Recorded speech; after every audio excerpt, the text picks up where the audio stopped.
host Nick Shawolio.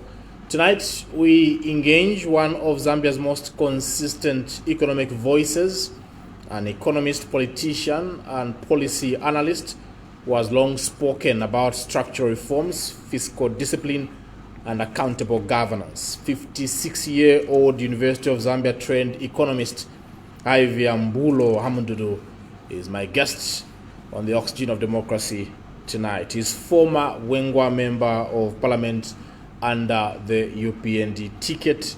He served as a member of the Public Accounts Committee and chairman for many years of the Budget and Estimates Committee. He resigned from the UPND in 2017, subsequently launched the Party of National Unity and Progress, which first began as a free market party of national unity. He's currently back in the UPND, but this time as an alliance member and president of PNUP. He joins me tonight as we look at development at a glance. President HH, welcome to the Oxygen of Democracy. Yeah, thank you, Apo. That was very generous. To say President HH? Not only that, even the background. Okay. That was quite generous. I'm grateful. I'm really humbled. You've served this country, quite well. No, by the grace of God. Proud of your service so far? Yes, but we can do more. We can do better. Can do better. Yeah. Great. So it's work in progress. It's work in progress. Yes. Remember that this is an interactive program. We would like to hear from you. We are coming to you on our various platforms: Topstar, GoTV, DSTV, Zuku, Star Times, on different channels, and also coming to you live as per custom on our social media handle. That's Prime TV Zambia on Facebook. Go there, drop in your comments, questions, and contributions. We'll be glad to hear from you. There is a number that is right on your screen right now.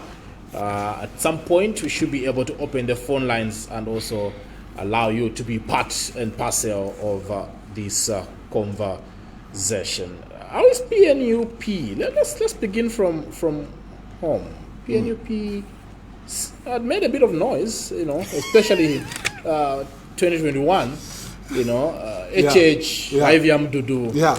Slowly. Not Triple H. Yeah, Triple H. Yes. Yeah, but still, I'm correct when I call you President HH. Triple H. You prefer The 3 H's. the 3H, not the 2H, because people might think we're talking about the President H. Then I'll be impersonating. You'll be impersonating? Yeah. Not at all, I don't think so. But yeah, how is PNUP? Okay. No, we're doing well. And these things are work in progress. We're very happy. It's not easy to run a political party, to start a political party. What I'm happy with is that the membership is quite intact. Our MP is doing well, representing us in the House. This political party, we took time to craft it.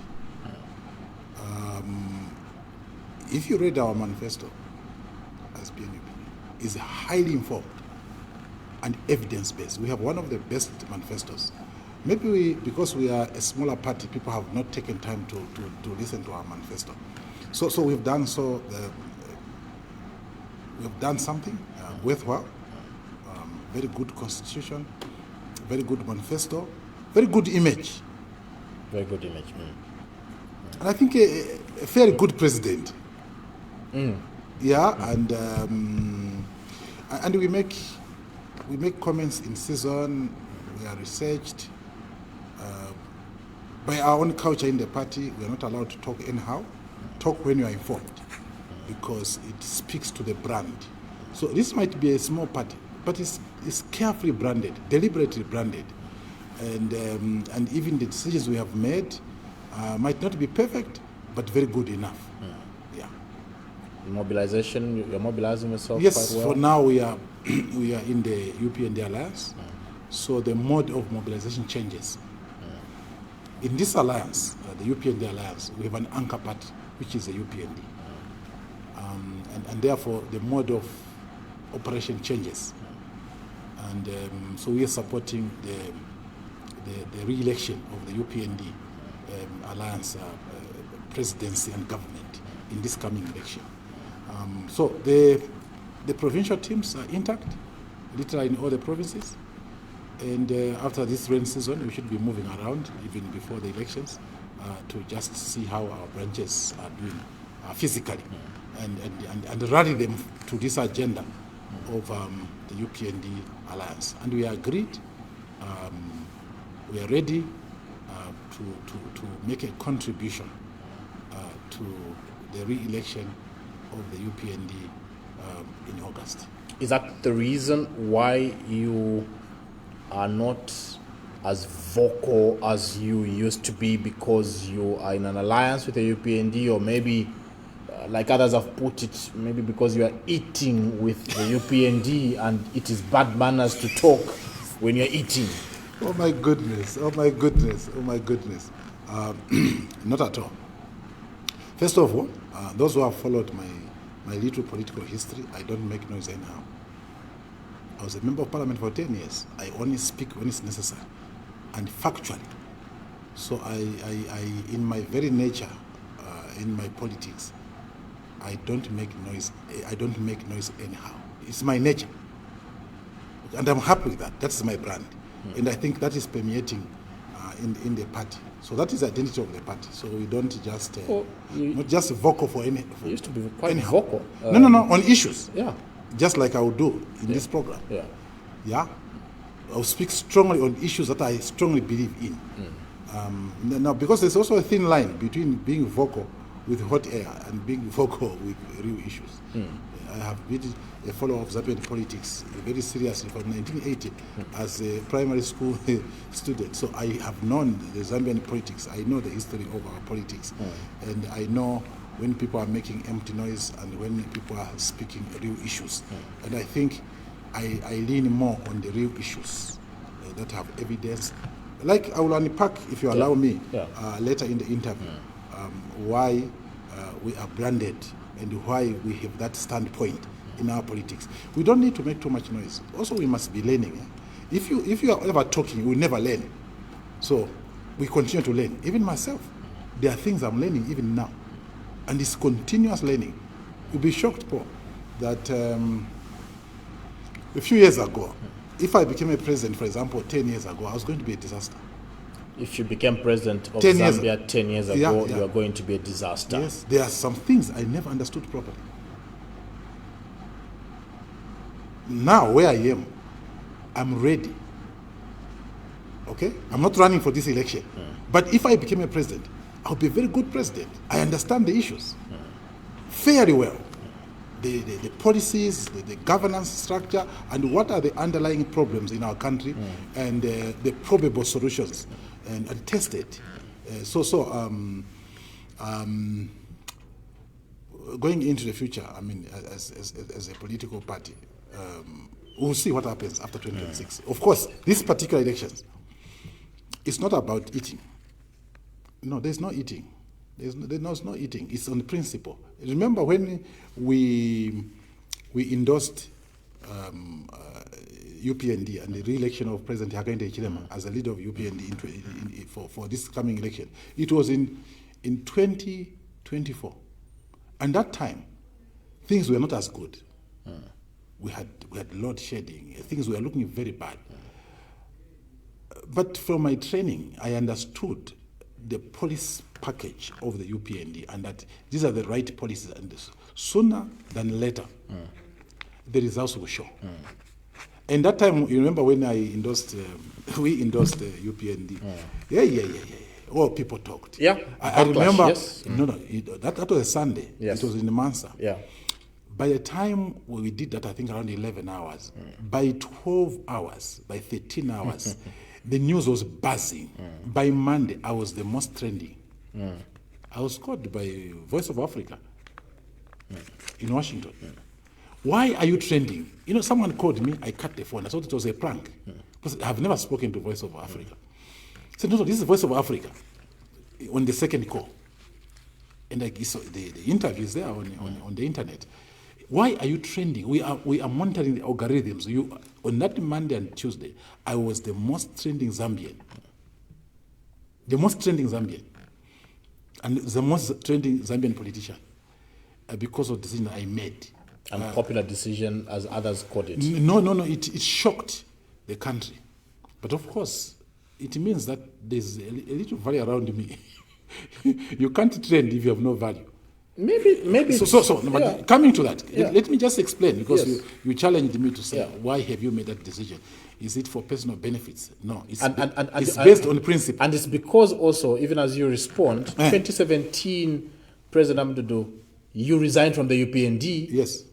7 years later, the UPND is a darling. The same party that you resigned from to form your own party, the party you formed, you're taking it back to the UPND, a party you deserted. My dear, apart from President Chilema, all these politicians, they have been into all political parties. Doesn't make it right. Yeah, but for me, wait a minute. There must be some stability in my life. In this political, in my short, I've only belonged to 2 political parties, UPND and PNUP. So I'm quite fresh in politics. So the level of recycling is very low. And I challenge any politician who will say something. I mean, I can count some of them. They are on the 5th cycle. So if it's a metal, they are supposed to go to fuel for recycle for what you call this scrap metal. So I haven't reached the level of a scrap politician. You understand? But here is the issue. Well, there are some people in your alliance that fit that shoe. No, by the way. Paul, here's the issue. You know, politics is dynamic. Yeah. If you are rigid and you are one-track-minded, you will not go far. There are changing circumstances, and I'll explain why. In South Africa, the ANC, by the way, ANC is the oldest political party in Africa. You know that, eh? Yes. It was the first political party to be formed in Africa, I think 1911 or something. And they fought apartheid for so long, almost 100 years. And today, they are working with a political party, which is the remnant of the apartheid government. So politics is dynamic, and we must flow along the dynamism, because some of them speak to the challenge, to the inevitables of the country. Like, why have I gone back to supporting the UPND alliance? First of all, the policies of the UPND and the PNUP do not differ so much. I am from the founding. I'm a founding member of the UPND before there was an MP, before there was a council. Yeah. So that's very confusing to some Zambians. Wait a minute. Wait a minute. That's very confusing to some Zambians right now who saw you desert the UPND. It's not deserted. 2017, leave a party. So if you claim right now there are many reasons. The policies are similar, you left similar policies to establish a party with similar policies. Very confusing. Did I resign because of bad policy of UPND? There are other reasons which I'm not ready to discuss here. Then the Zambians will be confused because they don't understand your position, because wait a remember you minute. leaving the UPND, and you are indicating here that your policies as PNUP, a party that you formed after leaving UPND, are similar. So why did you leave in the first place? Paul, that's a very simple challenge. Yes. The manifesto of UPND, the manifesto of the MMD then, we are similar. We are all free market policies. But UPND came out of MMD. Our founding president, Mr. Mazoka, and the team came out of MMD. And they formed UPND with similar policies of the MMD. It can be a governance style.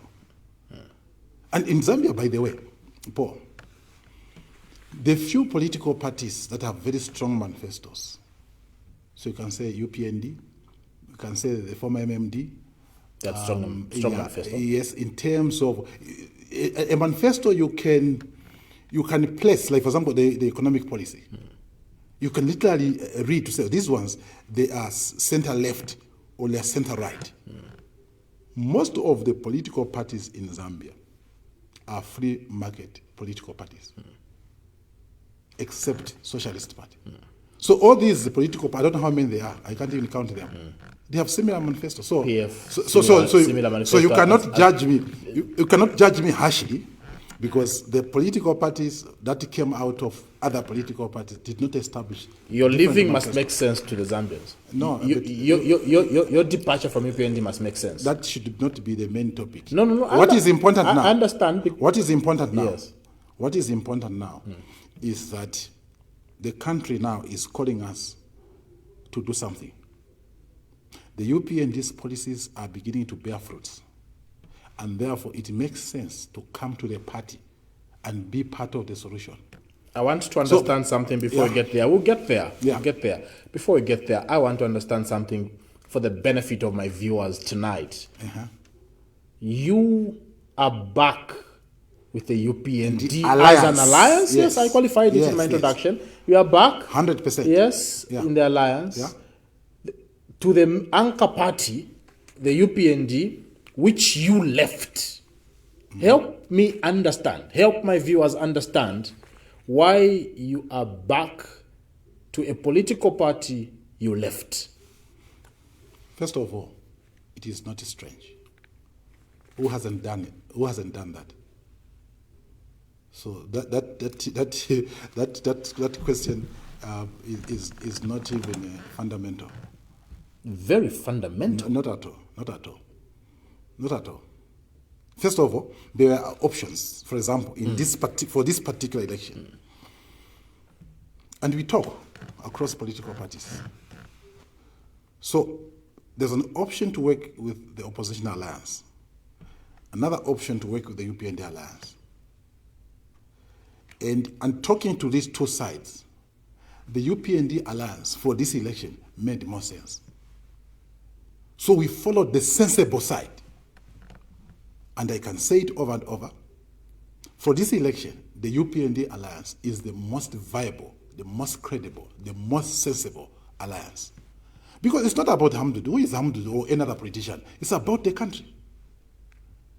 The interest of the country is superior to my interest. You understand? Eh? Our interest must be subservient to the interest of the country. But if you want to say, me, I want to be a president, me, it becomes personal. You get my point? So the country now, in terms of its collective survival and progress, the UPND alliance is doing better than any other option. And therefore, it is more sensible, it's the right thing to do to support the UPND alliance. Are you also insinuating it's a very crucial year? So we have elections coming up in the next 5-6 months. President Hamdou, are you indicating right now that for any political party to make political sense, they can't go in solo? They need to be part of an alliance. I hear you. Zambia's democracy is quite young, and we are not the first ones. If you checked with all these bigger democracies, there were a multiplicity of political parties. But through time, there is again aggregation. Look at Kenya. Kenya, very good example. Kenya, when the wind of change came in the 1990s, they couldn't remove the ruling party. For 2 elections, KANU survived. Despite the wind of change. Exactly. And Kenyans are better positioned than us. They are more advanced. Kenya is advanced in politics. They are more educated. They are more robust.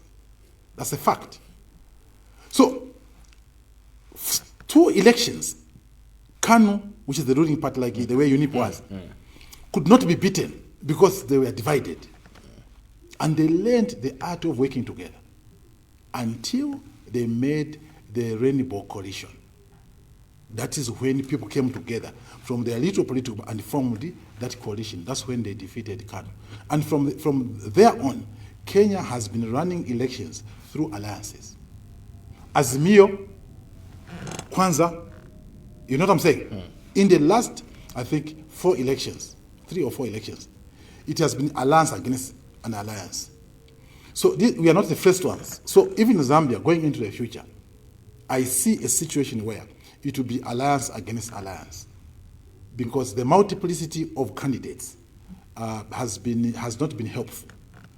Michael Sata in his grave is arguing with you right now. There was no 50 plus 1.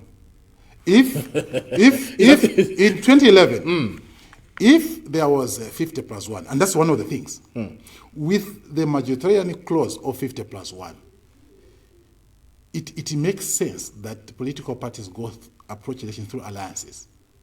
Look, President Mwanawasa One election in 2001, that time was an active player in UPND because we were the founders. He won president with 29%. He was a minority president. President Rupia Banda, I think, won by 35%. President Sata also around the same, I think 42%. If there was 50 plus 1, President Sata might not have been a president. Because on the runoff, what if UPND had worked with MMD? UPF could not have gone into power. So the majoritarian clause itself is making it inevitable for political parties to aggregate, because that makes sense. For right now, this election, anyone who runs as a single political party will be a laughing stock, because basically it will be academic. Really? Yeah. Oh yes. Oh yes. Any political party that runs solo this year is... You can't win this election. This election will be won through alliances. And that's why you see the UPND alliance is growing. You know what I'm saying? You have the MDC of President Mutati, you have the ADD of President Milupi, you have the NNP of President Mmembe, you have the Economic Front of President Kabimba, you have PNUP of President Hamdudu coming on the party, and I think there will be some more that are coming. So it's just becoming stronger. And these are credible political parties coming around there. Yeah. Can you doubt our credibility? Can you doubt the credibility of these political parties in terms of experience, in terms of value addition to the UPND? Can you doubt President Milupi's ADD's value to UPND, or President Mutati, or President Mmembe, or President Kabimba, or Hamdudu, and the others that are going to come on board? And so to make the point here is that the future is alliances. By the way, the independence of this country is bedrocked by a coalition. The 1962 elections, no single political parties could form government, because there was a threshold also. It took, interesting, It took UNIP and the ANC. These are people who had broken from each other to come together in national interest. And President Kumbula of the ANC had to become subservient to President Kaunda of UNIP, who had more votes, and they formed a coalition government. So coalition government is a national calling. And therefore your argument to say that I must continue running one track solo, it does not speak to the national calling. This country was born out of a coalition. That is what prepared the independence elections of 1964. So we were born out of a coalition. So we are not the first ones to do what we are doing. We are not the first ones to work with the people we thought we could not work together, or the people that we left. UNIP left the ANC, but they went and worked together and formed the first coalition government in 1960. Let me just give you a little note there. Yes, yes. So Kaunda was Minister of Local Government. Nkumbula was the Minister of African Education. Kapwepo was Minister of Agriculture. They were in the same cabinet. That is what actually bedrocked the independence elections of 1964. So we are just doing what history has taught us. So the decision I've made, I'm not the first one to make that decision. And from the available alliances, and to work with a party that we had worked with, that we had worked with before, that you had belonged to. Exactly. So meaning you still believe in the leadership of President Hakainde Hichilema? Let me tell you one thing.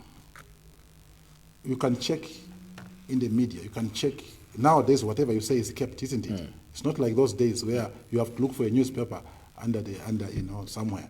Now whatever you say remains in the virtual space. I have never, even when I left, doubted President Hakainde Hichilema's leadership. Even when you left? But go and check. When you leave, you say things, isn't it? So go and check what I said. You said you can't delve into the reasons why you left. Maybe they chucked you out. If you divorce, you'll be immature to tell people the reasons why you divorced. Because you must respect your partner. If you are immature, you will say, no, we divorced, we are quarreling over what. No. Respect your partner. If you separate, you divorce, Do not go and malign your partner. It's called maturity. Look at some of these guys. You leave a party, start insulting people, and then tomorrow you come back to the same party you are insulting. You don't do that. In my culture, in my upbringing, in my politics, I will never be personal. Tell me which politician have I been personal to? Whether it's Manawasa, whether it is Rupia Banda, whether it's Sata, whether it's President Lungu or President HH. So we must never be personal. Because you don't know whom we are going to work with. Some people now are stranded. They say so many personal things against. They go for the persona. Play the ball, not the person. And therefore, working again with UPND is so comfortable because I never made it personal. So we hug each other. Even when we had walked different paths, we still used to hug when we meet. It is not personal. It's not enmity. It's just politics. Yeah.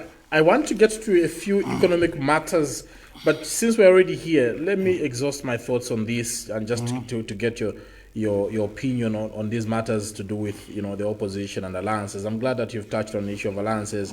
The opposition landscape appears a bit fragmented. Some critics, of course, indicate that it lacks ideological clarity. What is your assessment of the current opposition strength? You see, Paul, I'm not the best person to ask to answer that question. You are in the opposition now, of course. Before you joined the ruling alliance, these are colleagues on the other side. So I cannot be a player and a commentator. You definitely can analyze. Suffice to say. Yes. Suffice to say, I'm very comfortable with where I am now, where we are now as UPND Alliance, with a very clear manifesto. Because the other camp, the manifestos are not clear. That's an insinuation. My friend, of course. Not clear. Their manifestos are not clear.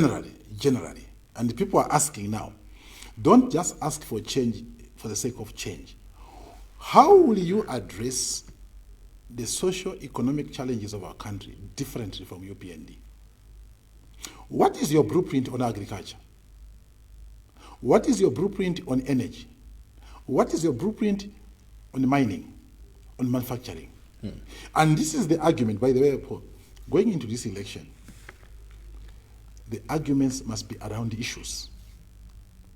For me, I'm ready to sit with another person from the opposition alliance and argue issues. We talk about mining, we talk about energy, we talk about agriculture, manufacturing, we talk about ICT, and all the economic sectors of this economy.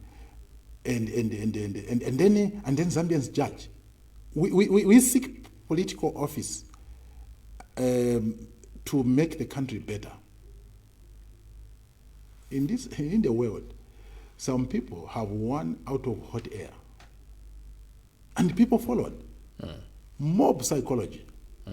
Only if the country to be damaged. There are many examples in Africa and beyond. And therefore, our basis of being elected should be on issues and clarity on our offer to the Zambian people. And I can tell you that within the UPND Alliance, the offer to the Zambian people is very clear and is becoming even clearer and clearer. When you say, many Zambians out there appreciate your comments talking about issue-based politics, yes, instead of personal attacks. Many relate quite well and agree with you, but others also have a different school of thought, would say, look, the reason why some opposition leaders divert from issue-based and begin to also address issues to do with individual characters is because of the ongoing issues and concerns. There are ongoing debates, for example, about political freedoms, public order management, treatment of opposition political figures. Today, for example, Friend Mmembe, is at Chilenge, detained over some cyber, crimes, and many other political leaders issue these concerns. Others, including some civil society organizations, have even indicated, look, our democracy space is actually shrinking instead of maturing, maybe we can understand them from that perspective that, look, they have these concerns. That's why they begin to divert from issues to characters of the people in government. Yeah, you see, even with that, even when people are not happy, and people are free to express their unhappiness, and even the incarceration of political opponents, no one is happy about that. No one is happy. No, and I think we must not have more of such incidences, okay? But again, that does not give you permission to become personal. It is basically the law and its application. So question the credibility of the application of the law, not to be personal. We must never be personal in anything, because that leads to violence, you know? Yeah, that is violence. I mean, you can't be personal to me, because tomorrow you meet my cousin, he will slap you. You understand, eh? Because you became personal. We must never be personal. I've told people, don't be personal. Play the ball. Let's discuss issues. And we seek political office to better the lives of Zambians. You understand? Yeah. And when you are given government, there are instruments that you use, the policies, the governance structures. It is those that we must interrogate. Maybe the question should also be, are the leaders in government right now, you know, managing these structures, these governance structures, the law fairly? Like I've stated, some have utterly complained about the unfair treatment. You know the issues that the fact that we are politicians should not give us a license to break the law. Paul, if I insult you and I get arrested, is that unfairness against me? So let's just be civil. Play the ball. We need issue-based politics, cleaner politics. It's good for the future of this country. It's good for a person to our children. Our children must not get used to this personalized politics. Politics that are not polished, that have no issues, that have no evidence. But they will think that is normal. We need to cleanse our politics and our conduct. Because this is a country. It's not about us individuals who come and go. We need to cleanse our politics. Oh, yes. Is the current administration helping in cleansing the politics? Indeed. Look, it's work in progress, by the way. It's work in progress. You know, I don't want to go in history. Yeah, maybe people have short memories. Yeah. There were multiple arrests before. Okay? Not that because it happened now, it must happen. That's what it seems like. That's what that's a picture you're painting right here's now. The issue. If I'm arrested, look at the merit of the reason why I'm arrested. Than to give a blanket argument. Interrogate the reason. Is it valid? Or is it a fictitious, reason for an arrest? You get my point? Yeah.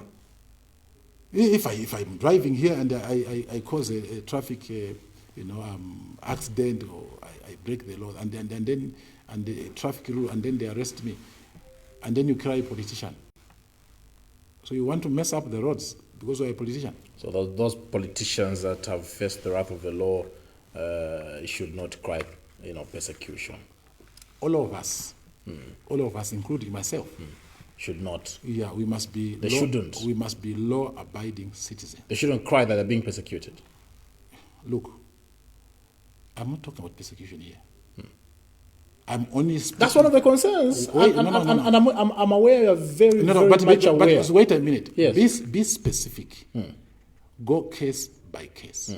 And look at the merit of each particular case. If at the time that's not really exactly. If at the time I'd have gone into that. But let's get to other matters. Next time you invite, for example, the agencies that implement the law. Sometimes you want to ask me. So bring the IG here, bring the head of DEC, bring the head of Antico to come and answer for them. So they're the ones who apply the law, isn't it? So when you also ask such questions to politicians, politicians become subjective.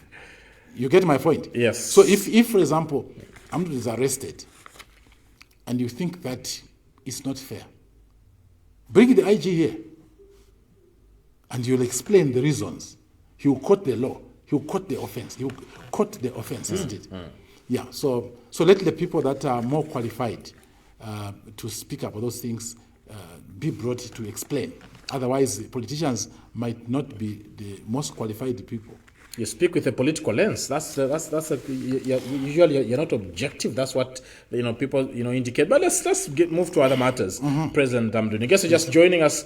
My guest tonight is Ivy Hamdou, president of PNUP, looking at development at a glance. Now, Zambia continues to navigate complex terrains, from debt restructuring, currency volatility, to youth unemployment, governance reforms, constitutional changes, uncertainty of the opposition, among other critical matters. Despite all these uncertainties, government keeps insisting that the macroeconomic fundamentals are improving. On the ground, many citizens, however, are singing a very different song, a song depicting that life is actually getting harder for them. Is there a disconnect between policy language and lived reality? You see, economic recovery takes some time.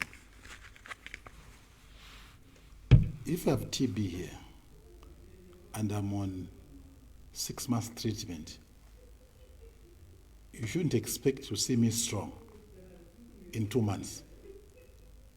I need to go through the course. Now, an economy, it takes much longer. Not only that, Paul, there is a huge historical backlog to why we are where we are. Exactly. And you cannot change these fortunes in 2, 3 years, 5 years. Some of these will take about 10 years. There's a lead time. But I'm happy to say that the UPND has done so well in as far as economic recovery is concerned. I told you that we endorsed the UPND in 2024 when things were looking so bad. But we understood that the policy treatment, the policy application for an economic turnaround was the right one. Results are beginning to show. Paul, the growth rate now is around what? Almost 5%, plus minus. Yeah, one of the highest in sub-Saharan Africa. Exchange rate is strengthening, one of the most strengthening currencies at the moment globally. Inflation rate, a single digit, one of the few in the region and in Africa. Gross international reserves, one of the most comfortable in the region. Debt restructuring, Zambia is leading the pack, ahead of Ghana, ahead of other countries that went that were in debt crisis. So Zambia, 4 years down the line, is turning the fortunes, and it won't take long that these macroeconomic, benefits will begin to cascade down, and already starting. Can I explain a few things? Because look, without. Wait a minute. Let me finish that. Yes. The thought process. Yes. If the economy was not stabilized, or this government going to manage to give over $1 million, $1 million, constituency development fund to each constituency? Unbelievable. Yeah, was this government going to manage to it's a huge debate. To give free education? Yeah. Was the government going to manage, even with the default, to manage to pay the monthly obligations, like the wage bill, without any delay every month? So the state is functioning. The schools are functioning. The hospitals are functioning. The universities are functioning, even when the country was getting into the deep. So there is recovery coming through, and the benefits are already cascading. I was in Kasama for that by-election, and we were specifically in Lukasha. I saw these policies right in the hinterland. I saw school feeding programs right inside Lukasha, inside, near Lukasha River. We went that far. I saw health children in schools because of the feeding program. I saw roads being maintained because of the CDF. That now each constituency can buy equipment to maintain its roads. I saw classrooms being built around the schools in that ward where we were. As if the construction was not taking place before anyway. No. The scale at which this is happening. I was an MP, so I know. I was an MP for 10 years, so I know. So I know the before and after. The Zambians equally know. They live in this country and they were seeing these things. Yeah, look now, I saw just recently, Honorable Haimbe in Baulen was launching a 1x6 classroom block, meaning now upstairs, 3 down, 3 up. First one, upstairs building block. I saw another one recently in Chawama. That's the efficacy of the CDF. You're speaking as if they never used to be construction of schools. One of the things, even the naysayers of the Patriotic Front, even the critics of the Patriotic Front, one of the attributes they keep giving them, when it comes to infrastructure, you can't fault them. But the way you're speaking, as if in the 10 years of the PF, there never used to be schools being built. You know what happened? Let me say this. Yeah. The UPND is financing grassroots infrastructure sustainably. I can tell you, the previous regime, they found a health treasury from the MMD. It was depleted and went into borrowing. So you must look at the quality of that financing. There are a lot of fault lines. That infrastructure you saw came through a huge debt. Which the Zambians appreciate. At least they can see where the debt was going to, right? The debt is more debilitating. It's more painful. You drive in some, by the way, when you talk about, for example, infrastructure, where I was in Northern Province, for example, which roads were done there? The roads are so bad. Oh, the PF never built roads? Wait a minute. There was no strategic infrastructure development. Not only that, by and large. There was no strategic infrastructure development. There are a few. I can, for example, yeah. Not everything was bad. We, for example, appreciated the Kafio Gorge Law, appreciated, but completed by UPND. Okay? But that fed into a loan, isn't it? These airports, appreciated, but fed into a loan. But there were better financing. The bridges, the hospitals, there were better financing mechanisms. For example, the Kenneth Kaunda International Airport, the MMD had left a plan, to redo the airport, expand it through PPP. No money from the budget. But the next regime borrowed money and left a debt on every child who didn't even fly. So the quality of financing matters. You do not push infrastructure and create a bigger problem. The UPND is financing infrastructure without creating a huge debt. That is smart. That's how you run the country. Because if you break the macroeconomic framework, wait a minute. You're misleading the nation, President Hamdou. When you say that the UPND is building infrastructure without creating a debt, this is extremely misleading to the nation. Because not at all. Not at all? Because recently the Ministry of Finance released fresh data indicating domestic debt has grown from 178 billion kwacha in 2021 to 252 billion kwacha in 2025. from the Ministry of Finance. They've also indicated, I don't know whether you're aware, that foreign debt has risen from 11 billion US dollars in 2021 to 20 billion US dollars in 2025. Are you aware about that? No, not foreign debt. The foreign debt has not reached 20 billion, no. This is information no, available. That is not correct. Available. No. You argue with Minister of Finance no, because wait, that's no. I read. I'm a recipient of the data every month. Wait a minute. The total debt, the foreign and domestic, even when UPND came, was already towards that figure. The local debt, you know why the local debt? The local debt, there's interest accumulations. Some of that debt is interest accumulation. Because there was so much contraction of works, the same infrastructure, and it was not paid for. And therefore, the infrastructure was accumulating a bigger problem called debt. And then there are penalties that are accumulating there. So look now here, where we are here. We have this dual carriageway. It is not creating debt for you and me. It's under the public-private partnership. So we have a dual carriageway in Tundola without creating debt for our children. So that is, there are smart financing options, Paul. So you don't need to create so much debt for you to finance that. And also the foreign debt, by the way, the good thing about the UPND approach to debt, even what they have borrowed is quality debt. Quality debt? Yes. It's concessional. The previous debt which the UPND inherited was commercial debt from Shylocks.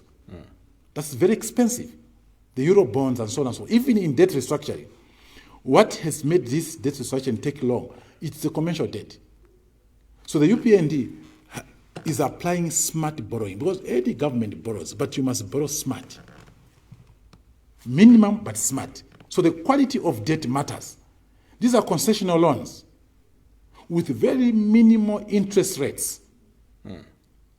And that's why, with the UPND better economic management, they have managed to restructure debt. One of the first country within the developing world to restructure its debt. Other countries are learning from Zambia. Now, do you know why that was made possible? It's because the players see credibility in the policies, including the commercial lenders. The Eurobond, do you know the Eurobond, by now, if we didn't restructure, was supposed to be due, and Zambia was going to be unable to pay. 2022, we were supposed to pay $750 million bullet at once. The following year, $1.250 billion at once.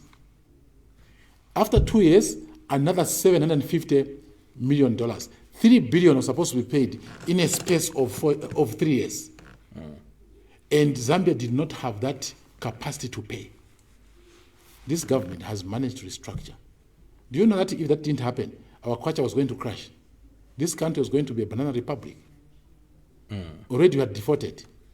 Can you imagine now, if now the defaults were now accumulating, your kwacha was going to crash. And when you lose the stability of your currency, you are gone. You are gone. Look now, growth is coming back. And the solution to debt is growth, by the way. As the economy is growing, you outgrow debt.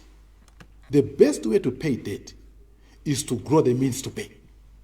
So while they are doing debt restructuring, there were also other policies that were being implemented concurrently in the other sectors, in mining, in energy, in agriculture, in manufacturing, which is posting growth. That growth will be able to pay the debt. Yes, some data directors will show us, but please go ahead. Please, once you have that already on the screen, please show us that information from Ministry of Finance and National Planning. There's no problem. Yes. So what I'm trying to say is that the silver bullet to dealing with the debt situation is growth. And this government has put in policies that have produced growth. Eventually, debt will be paid, will be swallowed by growth. Eventually. And it's beginning to show. Look now, Isn't the kwacha strengthening against the dollar? It means that our foreign debt is coming down because it's in dollar terms. So your payments now become lower, giving you the fiscal space, to deal with your domestic issues and also ease to pay. So as the kwacha is strengthening, responding to the good policies on the economy, is addressing the debt problem. So the debt issue is being addressed from multiple angles. But the biggest bullet that is being fired at this date. So we're still borrowing. It's growth. We're still borrowing as a country. Yeah, because there are inevitables. Despite criticizing the previous regime of borrowing. No, there is no regime. There is no regime that never borrowed. There is no regime that doesn't borrow. What is needed is responsible borrowing. What is needed is to have economic policies that make the economy to grow so that debt does not become impossible to pay. Do you know the debt of South Africa? Oh my goodness, this is nothing. Do you know the debt of Kenya? So people don't read. I think sometimes we must flash the comparative debts. It doesn't make it right. No, I borrow because Mr. Amdudu's house they borrow. So even me, I can't live without borrowing. That's. But you see, what you need is debt sustainability. To borrow while carrying the capacity to repay, that's not a problem. And this government of the UPND alliance has managed to address the debt problem to a point where debt now is sustainable. Do you check the releases every month for the Minister of Finance? And by the way, I want to congratulate the Minister of Finance for their transparency. Every month, they provide to Zambians how they are spending the money from the budget. And Zambia is seamlessly beginning to address debt servicing because growth, where you get the pie to pay, is coming through. By 2021, there was no growth. There was huge debt. Inflation was going through the roof. The exchange rate was worsening. So basically, we are getting grounded. And I think you and I should appreciate and see through what the UPND has done. And perhaps we just need to improve in the way we explain to the people, policy by policy, and how these policies are beginning to bring fruit. At the macro level, the indicators are already showing. Hasn't inflation come down to single digit? Yes. Is the exchange rate not strengthening? Yes. Is growth not coming through? Yes. Are the reserves not increasing? Is that translating into the issues also on the ground? Director is not really helping me with the statistics I requested for. Okay, that's it there. Thank you so much. Yes. Let's quickly just zoom in, directors, for the sake of the viewers tonight. Yes. You will see how that has been moving from 2022. By the way, that is from the Minister of Finance. Let's go to the foreign debt. Yeah. Just zoom in there. Domestic debt now is 252.8 billion. External debt is 382. Just go down again. External borrowing, you can see from 2022, 2.8 billion, 2023, 362, 2024, 209.6 billion. Which one are you reading here? There's on the left side and on the right side. Are you able to see? There's domestic borrowing and external borrowing. Yeah, external debt. Yes. You're able to see the variance in terms of figures year by year. Yes. How this is moving. Yeah. Up to Zambia's current debt position now as of September 2025. Yes. 26.6 billion. Now, those are incrementals. Yes. Have you seen that? Yes, definitely. That is responsible borrowing. Look. It's responsible borrowing. Exactly. It is increasing at a decreasing rate. Increasing at a decrease. Yes. Help us understand that. Look here. Yeah. 2025. Which one, domestic or external? External. None. That is responsible. How is it responsible? Can you see the look at, for example, external borrowing, President Amdudu? Have you seen 2022? How much was the borrowing? 2.8 billion. Why? They were already signed up borrowings. So those are just drawings. But have you seen 2023? Have you seen a miracle there? From 2.8 billion to simply 362 million. Simply. Reducing. From 2.8 billion, some of those were legal debts already contracted. And you couldn't cancel them. Because they're already ongoing works. that must be completed. You can't just stop the works that were contracted by the previous government. You pay penalties. Have you seen it? So, this agrees to my argument. The external debt borrowing are reducing 2.8 billion, if that is true. Or that it's from the Minister of Finance. 3.62 million, 209 to none. Yeah. Have you seen a responsible government? So the borrowing is going down. Look at the domestic borrowing. Yes. So don't change that, Director, just there. Okay. Domestic borrowing. Okay. From 2022 yes, to 2025. highly responsible. The increments are 69.6 billion. No, the increments are minor. 73.1 billion in 2023. The increments 56 billion in 2024. They are minor, quite minor, I can tell you. So the increase, look, 69, 73, 56, minor, and 62. Minor. Meaning it is not upswinging.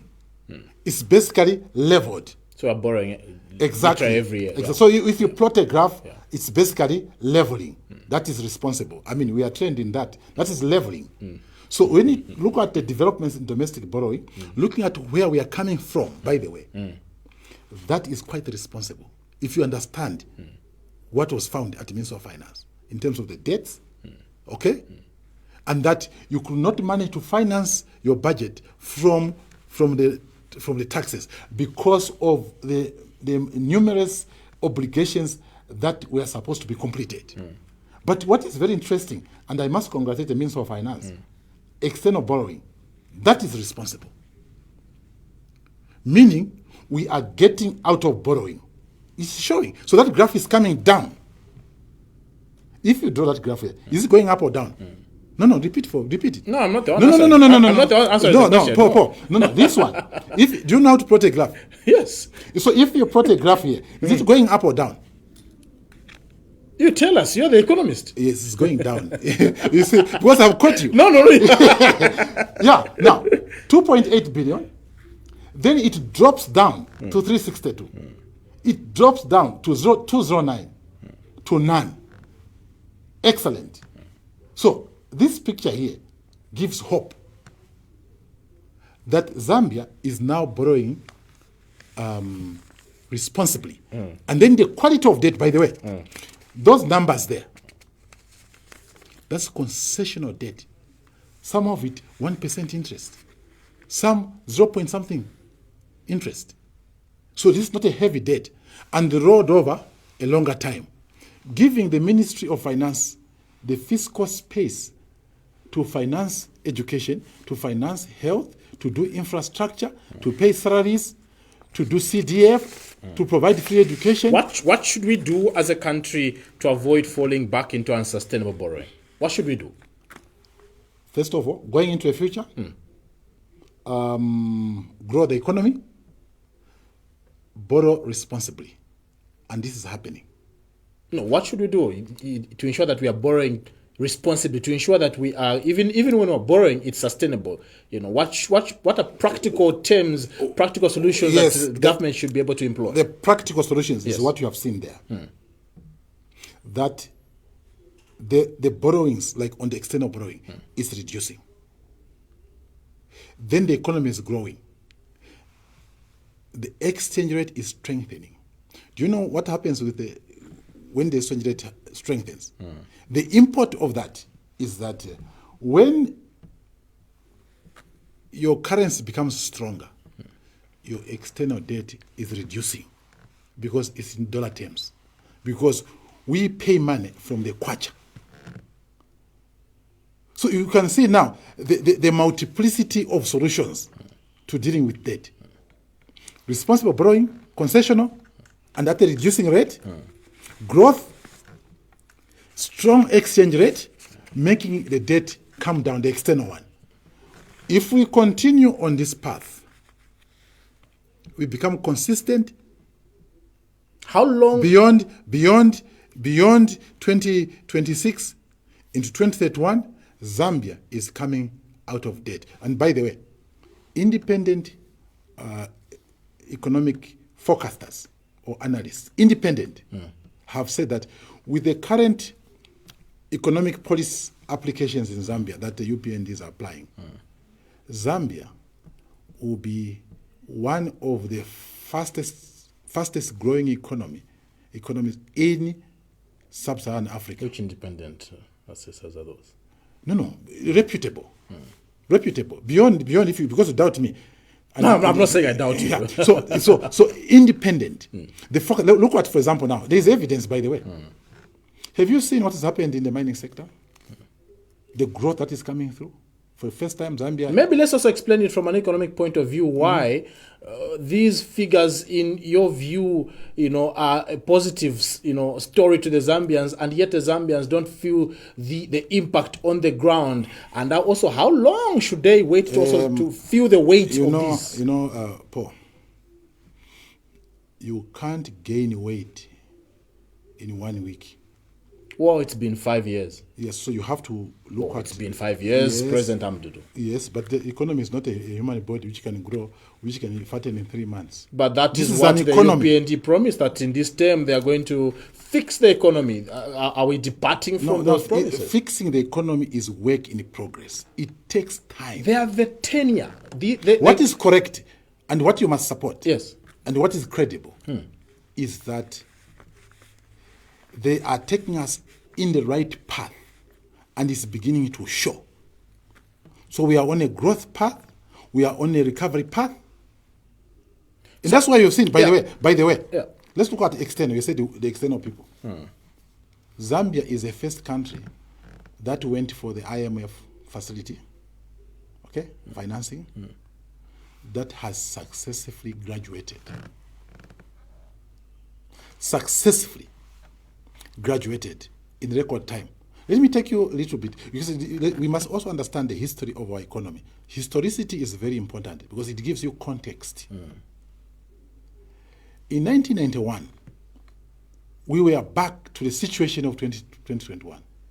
High debt, low growth, high inflation, high exchange rate. The reforms of MMD, maybe we are still learning that time, took 10 years to bear fruit. The reforms of MMD, which were credible reforms, we only saw results actually 15 years, because the hippie completion was 2005.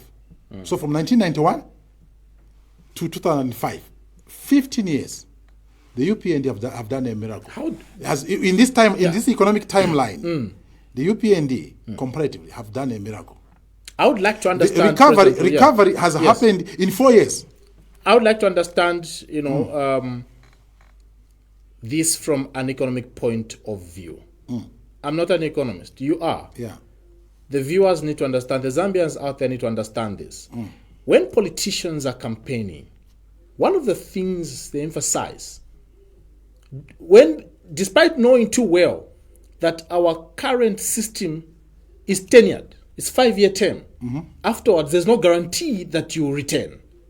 But the promises they make to the Zambians, like we will see already, even hearing now, the picture they paint to the Zambians is that in this term, during this tenure of 5 years, we will improve things. You will be able to see, let's go back to Microsata, for example. Within 90 days, you will see these results. He's not the only one. All the politicians make these promises, painting a picture to the Zambians that in these 5 years, things will change. But here you are telling us, look, you can't gain weight in 1 day. How do we marry the two?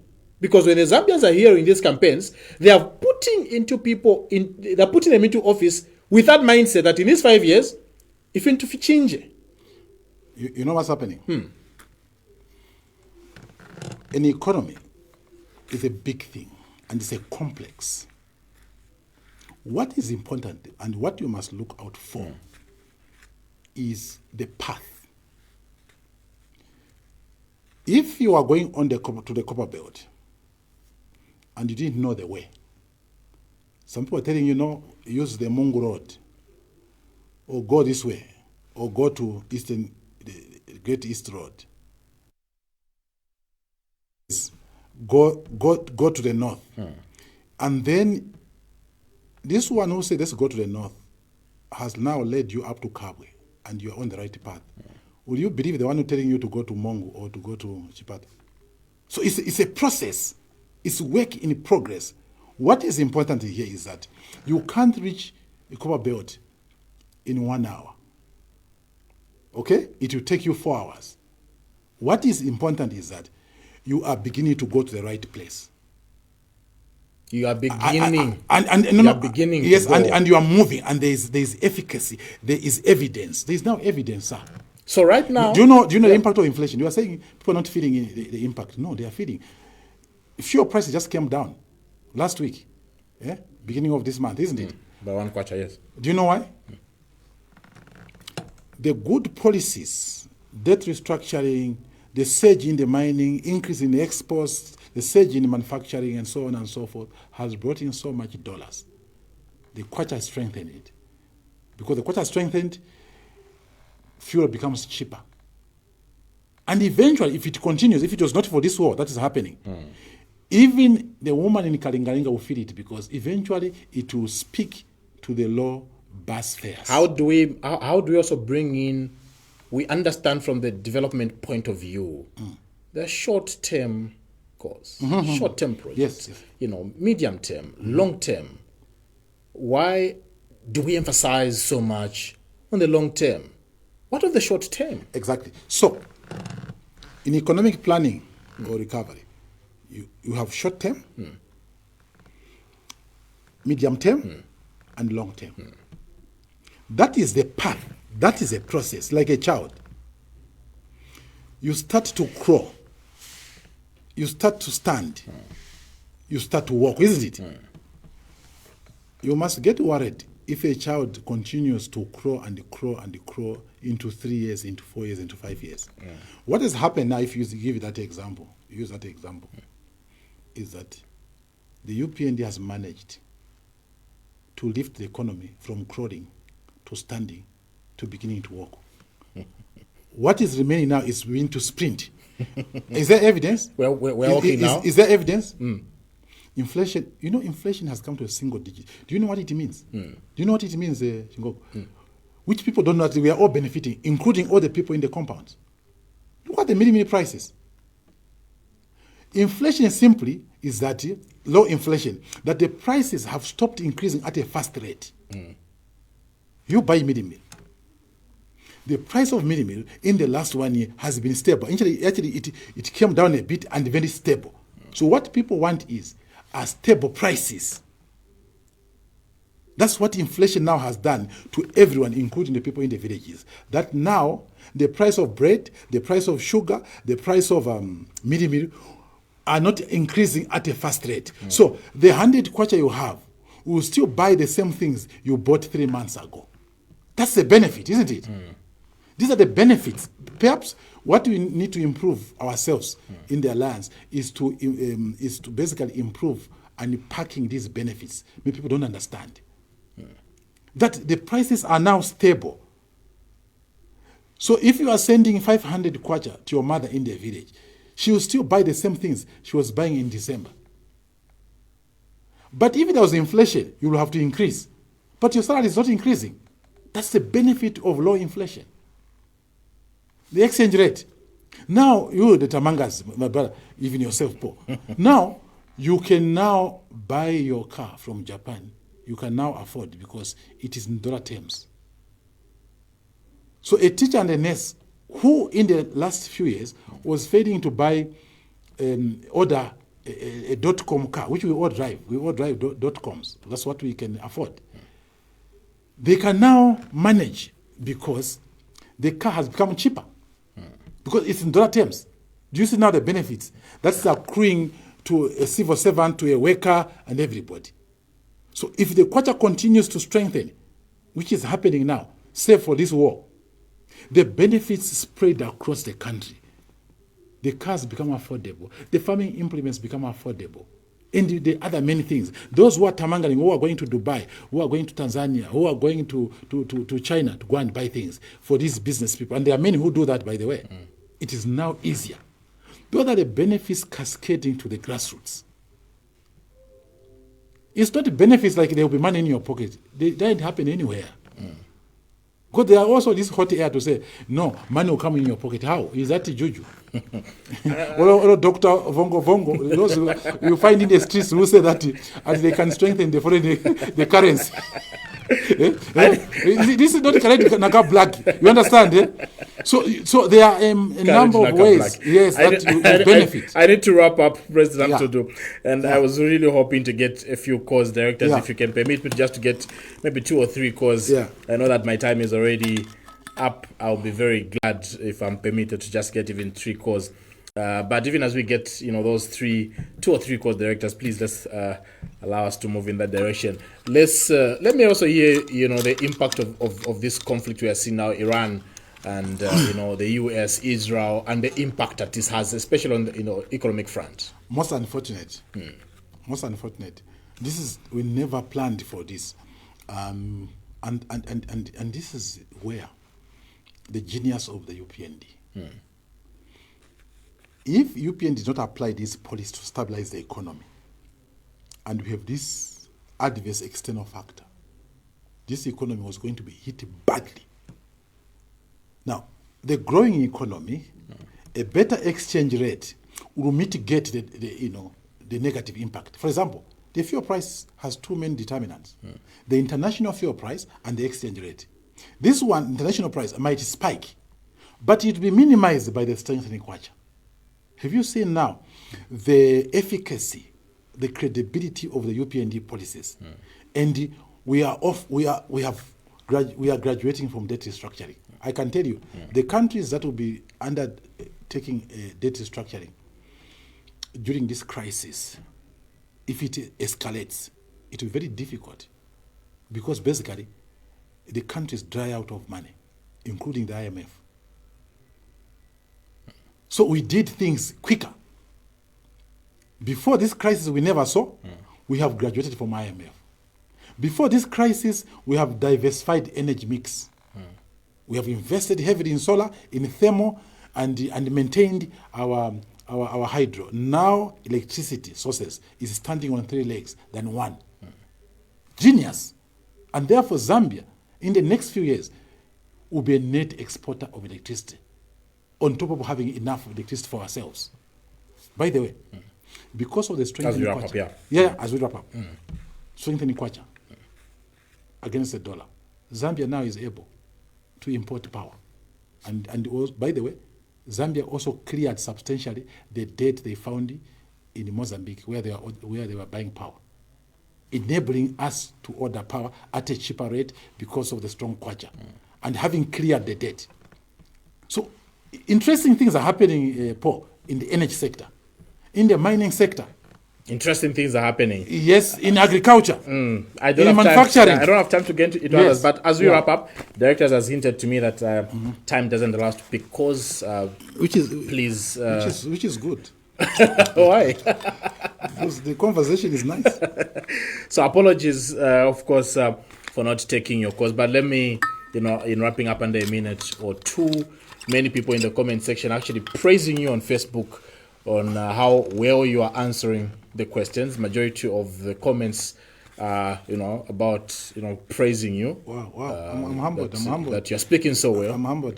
That you are needed in the next government. I'm humbled, my brother. Looking forward to yes. I mean, that's why we have looking forward to being a cabinet minister. Do you know what's happening? No. I mean, the position, if I have a position, is the preserve of the and leadership. You can take it without any reservations. Therefore, by the way, you can take by the way, when we came to this alliance, I even told the President Hakainde Hichilema, that I come without any conditions.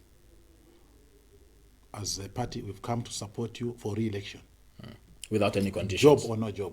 If I wanted, I was going to go and stand in the constituents. In this country, I'm very popular.